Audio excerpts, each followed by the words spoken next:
President Trump said Thursday he doesn't want any states to allow widespread voting by mail, despite moves in many states to expand the voting option during the crisis. President Trump told reporters as he left the White House for Michigan, which is mailing absentee ballot applications to 7.7 million voters. "We don't want them to do mail-in ballots because it's going to lead to total election fraud. We don't want anyone to do mail-in ballots." President Trump warned Wednesday that he might withhold federal aid from Michigan and Nevada, another state expanding vote-by-mail options, if they move ahead with their plans. The president said exceptions for voting by mail should only be allowed if a voter is sick or, like President Trump, if they live in the White House and they have to vote in Florida. "If there's a reason for it, that's okay," he said. Michigan Secretary of State Jocelyn Benson called the president's opposition part of an effort to misinform and confuse voters about their rights. Georgia, Iowa, Nebraska and West Virginia also are mailing ballot applications to voters. House Speaker Nancy Pelosi pushed back against Senate Majority Leader Mitch McConnell's criticism Thursday of the new proxy voting procedures in the House. Pelosi, California Democrat, defended the legality of the new temporary rule changes after the Kentucky Republican said they raise enormous constitutional questions.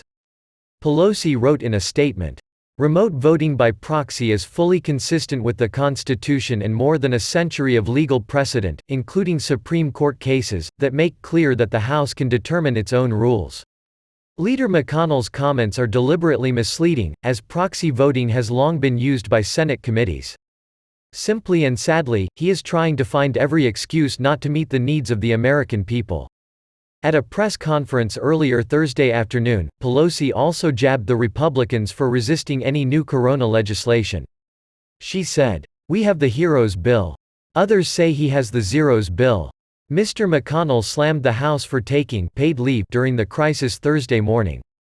He said, "At this point, I'm wondering if we should send senators over there to collect their newspaper and water the plants." House Democrats canceled their plans to return in person at the beginning of this month after the Capitol physician warned that members would be putting themselves at risk traveling to the Washington, D.C. area, where cases are still climbing. House Speaker Nancy Pelosi defended that decision, arguing that the House had 4 times as many lawmakers as the 100-member Senate did. After facing a few hurdles with attempts at unanimous consent and voice votes, the House passed the last 2 major relief bills, their $3 trillion package and the emergency interim bill, by reconvening the House in person for voting day only. They stretched out the voting and debate process by limiting the number of lawmakers allowed on the floor at any given time and setting up the vote in alphabetically sorted groups.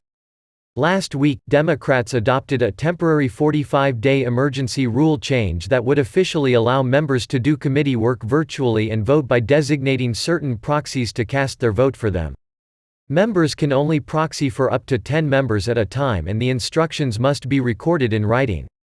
The historic rules change passed on a 217-189 vote, with Republican leadership arguing the measure was a tradition-breaking power grab.